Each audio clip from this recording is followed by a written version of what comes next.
오늘은 사도행전 시리즈 19번째 시간 복음의 불편함을 넘어 주님의 세계로라는 제목으로 함께 은혜 나누도록 하겠습니다. 지금 한국이 날씨가 어떻게 됩니까? 덥습니까? 예. 저희도 더워요. 근데 더워지고 있어요. 예, 더워지고 있습니다. 참 이른감이 있지만 날씨가 따뜻해지고 있습니다. 날씨가 따뜻해지면 호주 시드니에 여름이 온다는 증거입니다. 아마도 해변을 많이 찾는 일이 있을 거예요. 호주의 삶을 정말로 제대로 영유하려면 수영을 배워두는 것이 좋습니다. 저렇게 아름다운 비치에서 그냥 앉아있긴 좀 아깝잖아요. 근데 수영을 하는 법을 배우지 못한 사람에겐요, 물은 어떨까요? 바로 물은 무서움 그 자체일 겁니다. 근데 수영을 잘하신 분들에게는 물은 자유 그 자체일 거예요.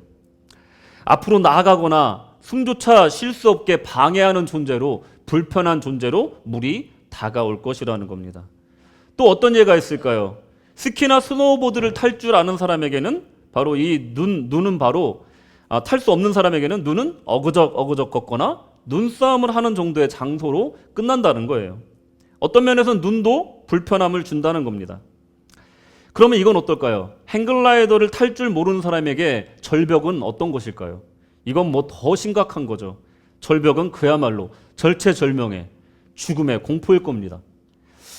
물이 됐건 설원이 됐건 빙판이 됐건 절벽이 됐건 새로운 생각과 기술을 배워야 새로운 곳에 도전할 수가 있습니다.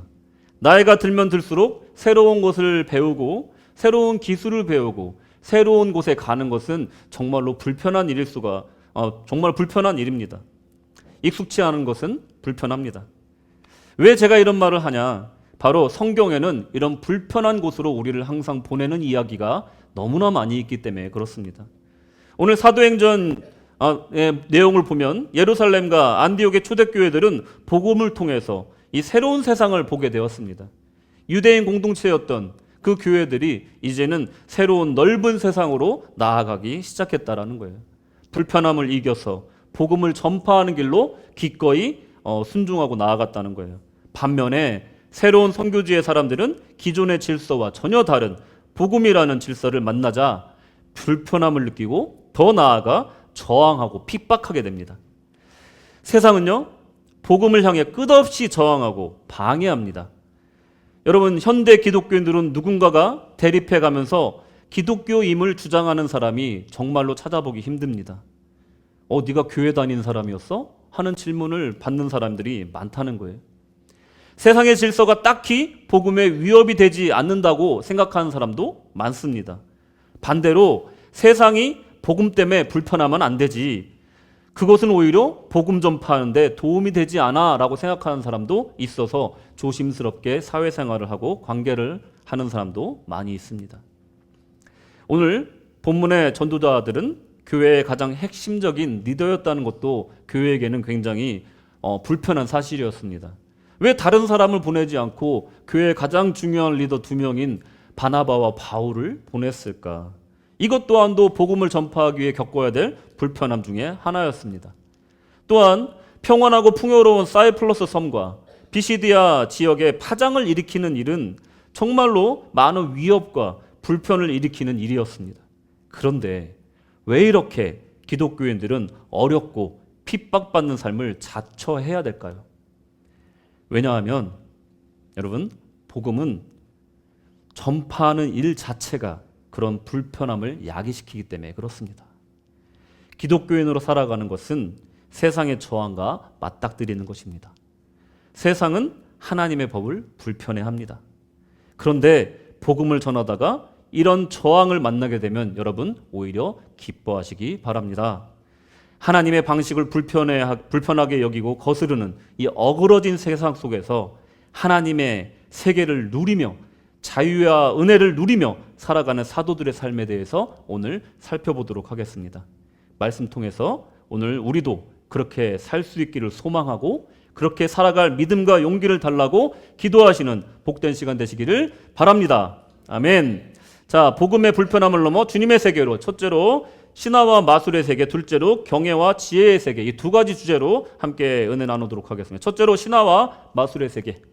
자, 바울과 바나바가 이제 선교 여행을 떠났다고 말씀을 드렸어요. 저는 개인적으로 이건 바울과 바나바의 선교 여행이라 하지 않고 저는 안디옥 교회 1차 선교사 파송이라고 저는 부르고 싶습니다. 시작이 되었습니다. 자, 이제 그 첫 번째 장소가 어디였냐면 바로 구브로 섬이었습니다. 구브로 섬. 저 사진에 나와 있는 구브로 섬. 아름답죠? 예. 지중해에 위치한 정말 활발한 무역항을 지닌 풍요로운 섬으로 유명한 섬입니다. 또 이곳은 바나바의 고향이었습니다. 지중해에서 가장 아름다운 섬이라고 불리는 이 사이프러스 섬, 그리고 미의 여신인 비너스가 태어났다는 전설을 품고 있는 섬이 바로 이 구브로 섬이었습니다. 바나바와 사울 그리고 요한은 구브로 섬의 선교사로 파송이 되었는데 이것이 바로 교회 역사상 첫 번째로 파송된 해외 선교사, 이방 선교사였습니다. 4절 5절을 보시면 두 사람이 성령의 보내심을 받아 실루기아에 내려가 거기서 배 타고 구브로에 가서 살라미에 이르러 하나님의 말씀을 유대인의 여러 회당에서 전할세 요한을 수행원으로 두었더라. 아멘. 이 구브로 선교의 경로를 잠깐 보면요, 바로 이 구브로 항구인 살라미에서 시작을 합니다. 그래서 성경에서는 왜 이렇게 번역을 했는지 모르겠습니다. 바보라는 곳까지 이제 이어지는 140km에 달하는 이 지역을, 섬을 횡단하는 그런 여정이었어요. 여기서 말하는 살라미는 그 살라미 전투로 유명한 그것도 아니고요. 거기는 이제 아테네 옆에 있습니다. 그리고 뭐 살라미 그 소세지로 유명한 그것도 아니에요. 거기는 이탈리아입니다. 여기는 그냥 살라미 이 구브로 섬에 있는 곳이에요. 그러니까 착각하지 마시고 헷갈리지 마십시오. 그러니까 첫 선교지를 육지가 아닌 섬으로 결정한 데는 굉장히 신학적 의미가 있어요. 우리가 요단강 건너간다 뭡니까? 새로운 세계로, 영적 세계로 나아가는 걸 의미하잖아요. 이 섬으로 넘어갔다는 것, 물을 건넜다는 것은 아주 신학적으로 굉장히 큰 의미가 있지만 이건 다루지 않겠습니다. 각설하겠습니다. 아무튼 구브로 섬 전도는 복음 전파에서 만날 수 있는 여러 가지 적대적인 예시를 보여주는 아주 좋은 예를 보여주는 이야기입니다. 그것은 마치 호사다마라고 해서 복음 전파하는 곳에 저항이 있게 마련이다라는 것을 보여줍니다. 자, 복음 전파의 대상이 있고요. 그리고 복음 전파를 방해하는 세력, 이 두 가지의 관점으로 한번 보겠습니다. 6절 보시겠습니다. 온 섬 가운데로 지나서 바보에 이르러 바예수라 하는 유대인 거짓 선지자인 마술사를 만나니. 아멘. 구브로에서 복음 전도 대상은 누구였냐면 바로 서기오 바울이었습니다. 총독이었고요. 그리고 방해자는 누군가 봤더니 바예수, 옐루마라 하는 유대인 거짓 선지자인 마술사라고 6절 8절에서 기록하고 있습니다. 자, 대상자는 서기오 바울이라 하는 아주 유력한 총독, 그리고 방해자는 바예수라 하는 사이비 교주 같은 사람이었습니다. 방해 세력이 정치 세력도 아니고 군대도 아니고 민간의 종교 세력도 아니고 아주 흥미롭게도 뭐라고요? 마술사였다라는 것이 아주 흥미로운 사실입니다.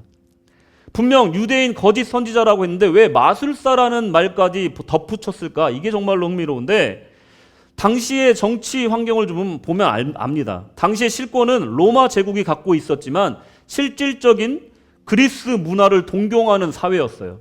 정치, 문화, 경제 모든 것들을 그리스의 그 영광을 따라가고자 하는 그런 풍토가 그 시대에 있었다라는 거예요. 여러분, 그리스 하면 떠오른 두 가지 뭐가 있습니까? 여러분들 많이 책으로 읽었잖아요. 그리스 뭡니까? 신화가 있어요. 예. 또 한 가지는 뭡니까? 민주주의가 있어요. 민주주의의 시작. 그것을 그리스라고 얘기하잖아요. 이 두 가지를 따라가는 것이 그 시대의 풍토였어요.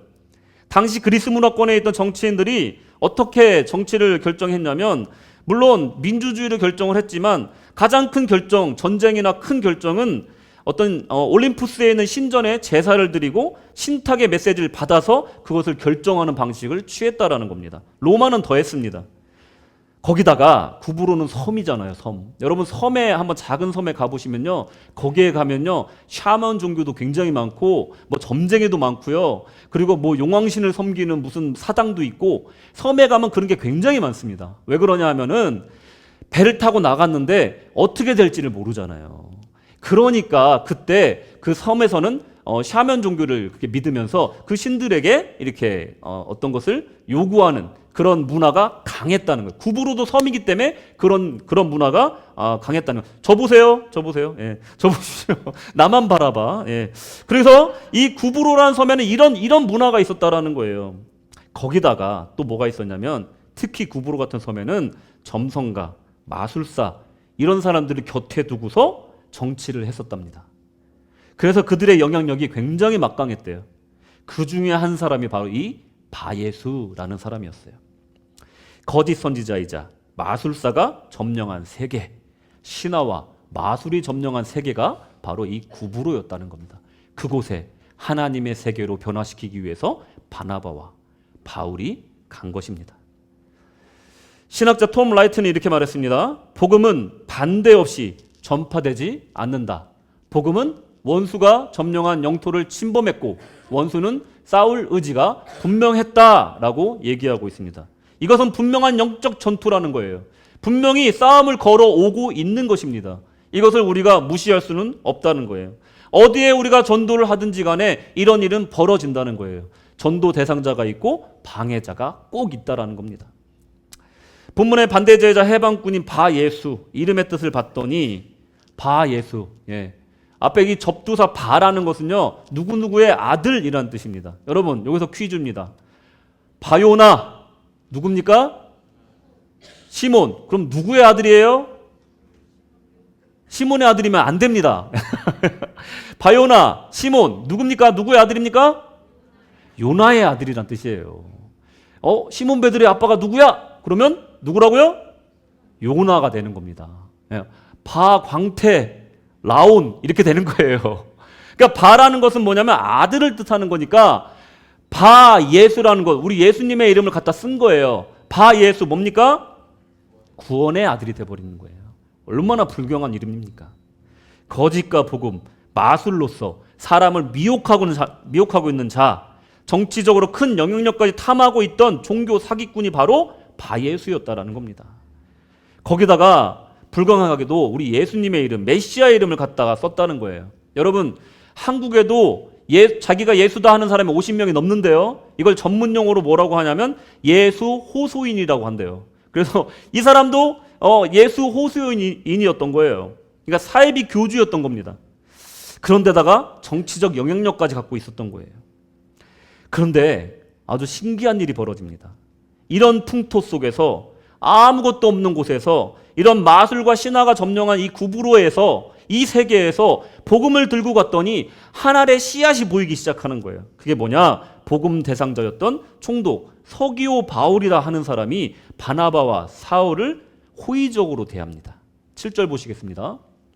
그가 총독 서기오 바울과 함께 있으니 서기오 바울은 지혜 있는 사람이라 바나바와 사울을 불러 하나님의 말씀을 듣고자 하더라. 아멘.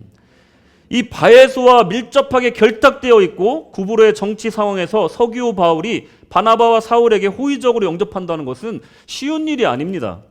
당연히 바예수라 하는 이 엘루마는 가만히 있을 리가 없습니다. 8절에 보시겠습니다. 이 마술사 엘루마는 이 이름을 번역하면 마술사라. 그들을 대적하여 총독으로 믿지 못하게 힘쓰니. 당연하죠. 당연합니다. 악의 세력들은 당연히 이런 전쟁을 걸게 돼 있다는 겁니다. 여러분, 복음의 현장에서는요, 선교의 현장에서는요, 항상 이런 일이 벌어집니다. 우리가 단기 선교를 가면요, 그냥 노인정에 가서 우리가 수지침 놔드리고 마사지 해가면서 그 사형리 전하려고 하는데 앞에서 막는 할아버지들이 꼭 있어요. 니네들 뭔데 여기 와서 이러냐? 막는 사람들이 있어요. 니네 아무것도 안 주면서 왜 뭐 전도를 한다고 그래? 뭐라도 내놔봐 하면서 막는 사람들이 꼭 있습니다. 저도 가봐서 알거든요. 어딜 가면 아무 이유 없이 그냥 막는 사람들이 있어요. 방해자가 어딜 가나 있습니다. 이 방해는요, 내부에 있을 수도 있어요. 우리끼리 막 싸울 때도 있습니다. 막 우리끼리 분열이 일어날 때가 있어요. 그리고 밖에서 또 우리를 방해하는 사람들이 있을 수가 있다는 거예요. 복음의 현장에는요, 이런 일이 비일비재하다는 겁니다. 우리의 일상 속에서도 이런 일들이 있습니다. 우리를 반대하고 비난하는 사람을 쉽게 찾아볼 수 있어요. 요즘에 기독교에 대한 비난은 뭐 절정에 달았죠. 뭐 기독교인들은 마치 무슨 범죄 집단 취급하듯이 쳐다보는 사람도 많이 있습니다. 그런 사회를 사는 현대 기독교인들은 움츠러들 수밖에 없어요. 전도 대상은 어떨까요? 내가 누굴 전도하려고 그러는데 사회 풍토가 너무 안 좋으니까 전도에 방해가 되는 경우가 있어요. 그래서 혹시나 교회 가고 싶은 마음이 생겨도 그걸 숨겨야 되는 경우가 굉장히 많더라는 거예요. 그런데 여러분, 복음을 전파하는 그런 와중에서 복음의 씨앗은 꽃을 피우게 된다는 겁니다. 영혼 구원은요, 환경이나 조건이 아니라 하나님의 손에 달려있음을 믿으시기 바랍니다. 예를 들어 복음에 관심이 없던 사람이 어느 날 갑자기 옷을 챙겨 입고 따라 나서는 거예요. 여보 뭐해? 물어봤더니 평생 와이프 교회 가는 것만 바라보던 사람이 거기는 왜 가? 하던 사람이 갑자기 옷을 챙겨 입고 교회를 따라 나서는 거예요. 왜 그래? 교회 좀 가보려고. 이거 누가 말을 잘해서 이 사람이 바뀐 겁니까? 아니면 누가 어떤 마음에 감동되는 말을 해서 바뀐 거예요? 아니죠. 하나님의 역사인 겁니다. 어느 날 갑자기 이 자리에도 어느 날 갑자기 교회에 오고 싶어서 오셨던 분이 있다면 그거 내 결정 아니라는 거 믿으시기 바랍니다. 성령의 인도하신 줄로 믿으시기 바랍니다. 구브로를 포함한 그 당시 세계는요, 사탄의 세계라고 말씀드릴 수 있어요. 공중의 권세 잡은 자의 세계라는 거예요. 10절에 보시면 이르되 모든 거짓과 악행이 가득한 자요 마귀의 자식이요 모든 이의 원수요 주의 바른 길을 굳게 하기를 그치지 아니하겠느냐. 물론 바울이 이것을 바예수에게 향해서 말한 것이지만 사실은 이것은 그 시대의 구브로를 향해서 한 말과도 같다라는 겁니다. 모든 거짓과 악행이 가득한 자들이 판을 치는 곳, 불의가 왕노릇하며 생명을 갉아먹는 세계, 주님의 길을 굽게 하는 사람들이 부단히도 도전하는 세계, 그것이 바로 그 당시 구브로였다라는 겁니다. 약육강식에 정글 법칙이 지배하는 야비한 세계, 조금이라도 약점을 보이면 금세 잡아먹히고 태어나서부터 노예로 태어나서 차별받고 억압받고 밑바닥을 기어야 하는 운명을 받아들여야만 되는 그 시대. 대부분의 사람들이 행운을 믿고 불운을 두려워하여서 올림푸스의 신들에게 행운을 기도하는 것 외에는 할 일이 없었던, 그것이 전부였던 그 시대, 그것이 바로 구브로의 이 마술과 신화의 세계였다라는 겁니다. 어떤 청년이요, 스웨덴에 사는 어떤 청년이 도시 생활을 하면서 아주 성공 가도를 달리고 있었다고 합니다.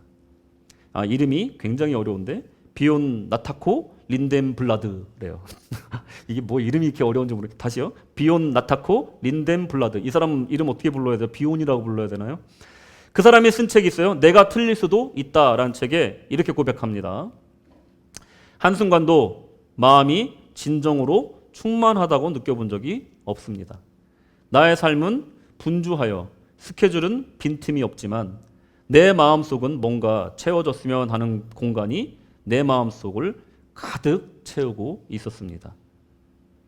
현대의 우리의 삶은 얼마나 다릅니까?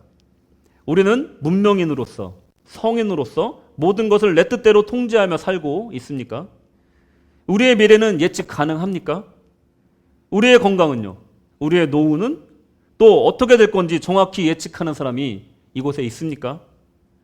수많은 사람들이 자신의 힘과 계획을 믿고 또 TV 광고에서는 너 자신을 믿어라 라고 외치지만 정말 나 자신을 믿고 살아도 괜찮은 걸까요? 더 큰 꿈을 가져라. 죽을 힘을 다해 노력해라. 그럼 분명히 성공할 것이다. 정말 그렇습니까? 모든 신에게라도 기도를 해서라도 운을 빌고 싶어서 그게 무슨 신이든지 간에 나에게 운만 준다면 나는 그를 믿겠다 하는 시대가 바로 이 시대가 아닙니까? 그것이 바로 신화의 시대입니다. 그것이 바로 마술의 시대입니다. 그런데 일명 성공을 경험한 사람, 큰 사업을 일군 사람들, 이 사람들은 믿는 사람들이 아니에요. 그런데도 큰 성공을 한 사람들의 말을 종합해서 들어보면 어떤 말이 제일 많은지 아십니까? 네, 운이 좋았습니다. 재수가 좋았죠. 생각한 것보다 일이 잘 풀렸습니다. 라고 말하는 사람이 대부분이었다는 거예요. 내가 노력도 했지만 내 노력은 일이고 나머지 구는 운이었습니다. 라고 말하는 불신자들이 대부분이라는 겁니다. 이렇게 믿지 않는 사람들에게도 운이 좌우하는 시대인데 믿는 사람에게는 하나님의 섭리가 분명히 이끌어 주실 줄로 믿습니다. 인생은 바로 이런 거예요.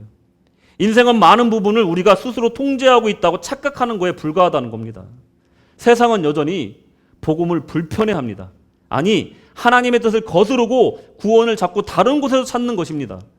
아니, 구원 같은 것은 관심도 없고 그저 복을 준다면 그 신이 어떤 신이든 상관없이 복만 달라 하는 시대라는 거예요. 그야말로 신화 속에 복 주는 신을 믿고 희망 없는 현실을 타개할 마술 같은 일을 바라고 사는 것이 바로 이 하나님 없는 삶이라는 것입니다.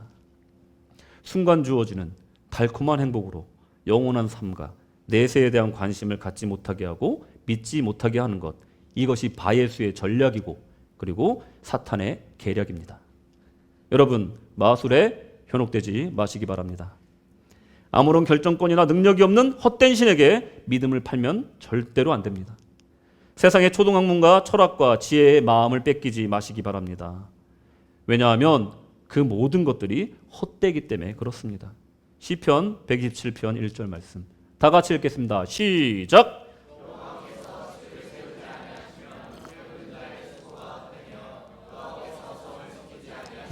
파수꾼에 끼어 있으니 헛된. 할렐루야. 헛된 세상의 성공, 행복은 허상입니다. 결국 헛된 수고의 연속이 바로 인생이라는 거예요. 밤새워 노력해도 여호와가 세우셔야 가정도 직장도 사업도 신앙도 올바로 설 줄로 믿으시기 바랍니다. 우리의 삶이 다른 곳으로 가고 있다면 그 방향을 돌려서 구부로로 가시기 바랍니다. 하나님의 뜻이 있는 곳으로, 성령이 보내시는 곳으로 가시기 바랍니다. 교회의 구석진 곳에, 우리 지역의 어두운 곳으로 복음의 빛과 소금을 들고 나아가시기 바랍니다. 그곳에서 가치 있는 싸움에 동참하십시오. 하나님의 말씀을 애타게 기다리는 영혼들에게 갈 때 진정 가치 있는 인생을 살게 될 것입니다. 마술과 신화의 세계에서 주님의 세계로 변화시키는 선한 싸움에 동참하시기 바랍니다. 아멘. 두 번째로 경애와 지혜의 세계. 그 그림 한번 보여주시겠어요? 권투 장갑.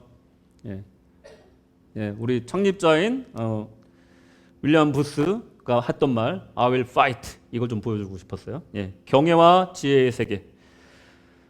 총독에 대해서 이 사도행전에서 뭐라고 이 인물에 대해서 설명을 하고 있냐면 아주 간략하게 설명하고 있습니다. 뭐라고 설명하고 있습니까?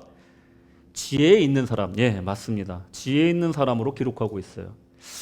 이 기록을 깊이 있게 살펴보면요, 이 성경에서 말하는 이 호크마, 이 지혜의 의미를 한번 생각해 볼 수가 있는데, 세속에서 말하는 지혜와 굉장히 다르다는 것을 금방 알 수가 있습니다.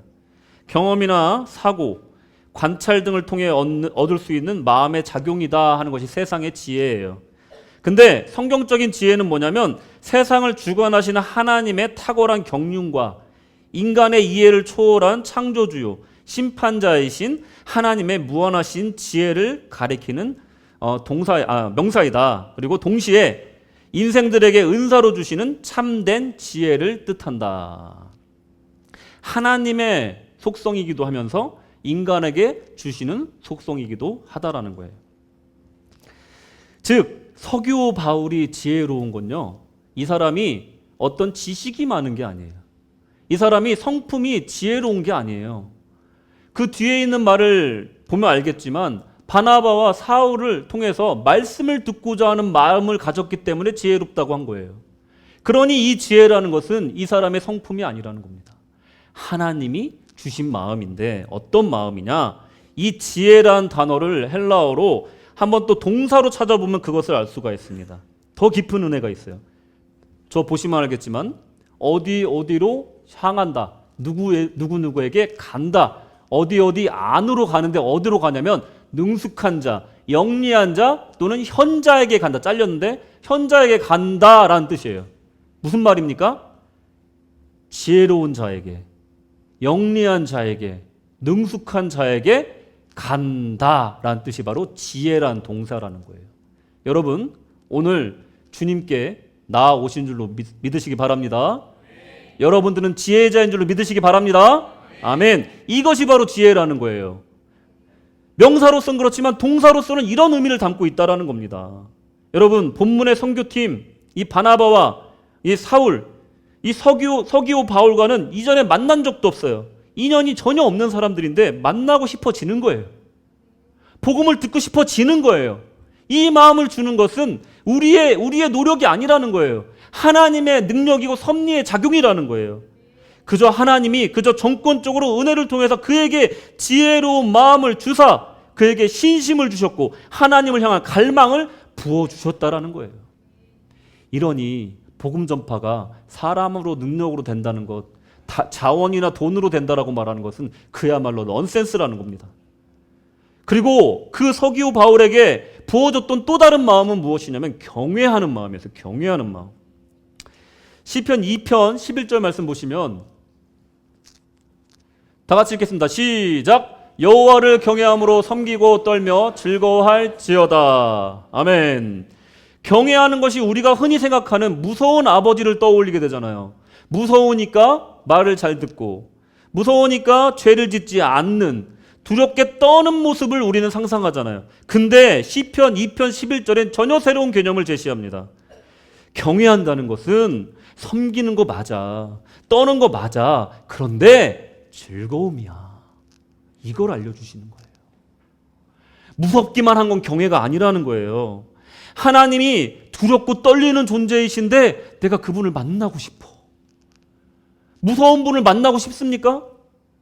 내가 정말로 그분을 너무나 궁금해하고 사랑하기 때문에 두렵지만, 그분 앞에 내가 죄가 많은 사람이지만 그분이 만나고 싶은 거예요. 그게 바로 경외한다는 겁니다. 여러분, 다윗을 보세요. 다윗은요, 정말로 씻을 수 없는 죄를 지은 사람입니다. 그 때문에 한 사람의 인생, 아니 두 사람의 인생, 여러 사람의 인생이 어그러졌어요. 용서받지 못할 죄를 지은 사람입니다. 죄책감 때문에 눈물을 흘리며 밤새 울었을지 모르겠지만 더 큰 이유가 있었으니 그것은 무엇이냐면 시편 51편 11절에 나와 있는 그의 마음이라는 거예요. 나를 주 앞에서 쫓아내지 마시며 주의 성령을 내게서 거두지 마옵소서. 이것이 다윗의 간절함이었다는 거예요. 내가 왕위를 뺏겨도 좋습니다. 제가 갖고 있는 모든 부를 잃어도 좋습니다. 이 죄 때문에 하나님 저를 쫓아내지 마시고 저에게 성령을 거두지 마십시오. 두렵습니다. 두렵습니다 하는 그 순수한 경외심, 이것 때문에 하나님은 이 사람을 용서할 수 없는 사람이었지만, 부끄러운 사람이었지만, 정말 죄악 중에 죄악을 가진 사람이지만 이를 내 마음에 합한 자다 인정해 주신 거예요. 그 순수한 경외심이 이것을 가능하게 했다라는 겁니다. 하나님의 이름은 이렇게 우리가 알지 못하는 중에도 우리에게 하나님으로서 존재하십니다. 이 근원적인 갈망, 정말로 무엇으로도 채울 수 없는 그 구멍, 그것은 하나님의 이름만이 채울 수가 있다는 거예요. 그것을 가장 잘 보여주는 것이 바로 이것입니다. 넘겨주세요. 결론 아니고 벌써 결론하면 안 돼요. 넘겨주세요. 자, 그거 Y. 예. 자, 여러분, 자 이것을 히브리어로 영어 알파벳으로 바꿔놓은 거예요. 자, 읽어보세요. 어떻게 읽으실래요? 예. 야휘. 자, 잘 들어보세요. 자, 자음이 없기 때문에 잘 들으셔야 돼요.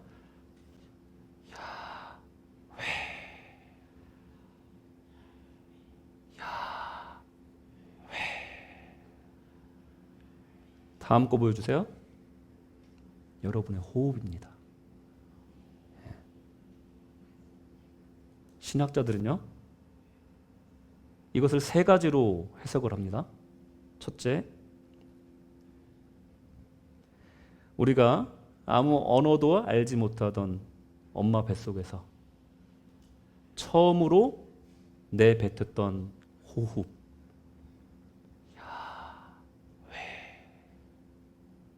두 번째로, 너무나 힘들고 어렵고 외로워서 깜깜한 방에 홀로 앉아서 내뱉는 한숨.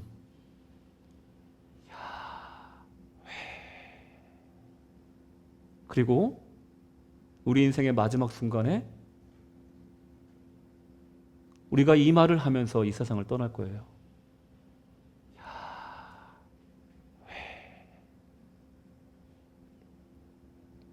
이 한숨 같기도 하고 신비로운 단어도 같기도 한 이 단어는 우리 하나님의 이름입니다. 여러분이 태중에서 너무나도 연약한 존재로 있을 때, 그때부터 우리의 호흡 중에 우리의 생명으로 존재하신 분이 바로 우리 야훼 하나님이시라는 거예요. 여러분이 내 주변에 아무도 없어?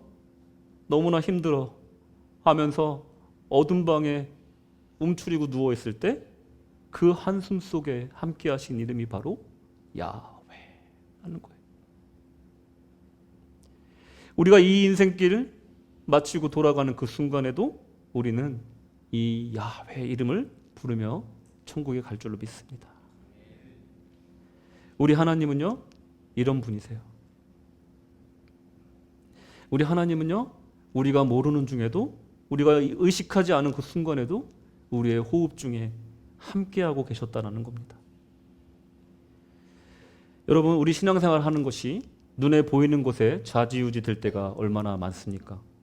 그럴 때 그 이름에 한번 집중해 보시기 바랍니다. 우리가 하나님을 믿는다는 이 신앙은요, 사관이 되고 부교가 되고 종교가 되고 신앙생활을 10년 하고 20년 하는 문제가 아니라 내 호흡 중에 있는 하나님을 발견하는 것이고, 가장 순수한 형태로 하나님을 너무나 갈망하는, 마치 어린아이가 엄마가 정말 본능적으로 멀리 떠나고 있다는 것을 감지하듯이 엄마 없이는 안 돼, 나 엄마 떠나면 안 돼 하면서 간절하게 울고 있는 그 마음을 가지고 하는 것이 바로 우리의 신앙이라는 거예요. 눈앞에 보이는 교회와 종교적인 모든 행위들을 다 내려놓고 진실된 마음으로 하나님께 들여마시고 뱉는 가운데 생명 가운데 하나님이 계시다는 것을 한번 순수한 믿음으로 바라보시기 바랍니다. 결론입니다.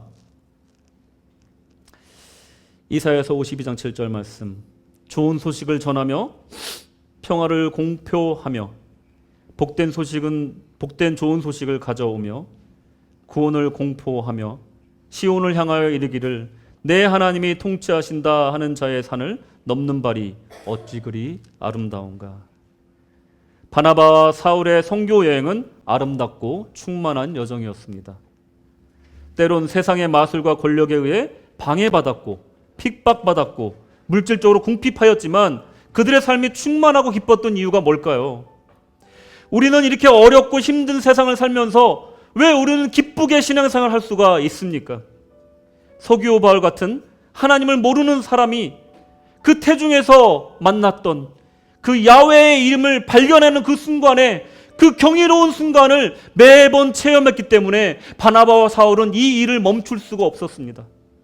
그 기쁨과 보람, 벅참, 그 어떤 것도 바꿀 수 없는 충만함, 나를 가장 가치 있게 만들어주는 그 경험을 멈출 수가 없었던 거예요. 바나바와 사울도 경험해 보았던 야훼 경험, 이 세상 모든 사람들이 그 좋으신 하나님, 우리를 사랑하신 그 하나님을 믿었으면 좋겠다는 갈망으로 나아갔던 것입니다. 구원의 감격을 체험한 사람은요, 구부로로 갑니다. 삶의 현장에서 야훼 하나님을 전파합니다. 그 어떤 반대와 저항에도 불구하고 그들을 하나님의 사랑으로 감싸고 인도하려고 애쓰고 그들을 위해서 기도하고 전도한다는 거예요. 하나님이 얼마나 좋으신 분인지, 얼마나 사랑이 많으신 분인지 전하고 싶다라는 거예요. 여기 계시는 우리 모든 구세군 군우 여러분, 세상의 마술과 세상의 신화와 잘못된 지혜를 따르기보다 하나님을 찾고 찾아야 할 줄로 믿습니다. 그것이 지혜입니다. 하나님을 경외하고 즐거워하며 그를 섬기십시오. 오늘도 우리의 호흡과 생명 가운데 있는 야훼 하나님, 그분을 향하여서 숨쉬고 그분을 순수하게 사랑하시기 바랍니다. 이 모든 축복이 여러분께 있기를 우리 야훼 하나님의 이름으로 축원합니다.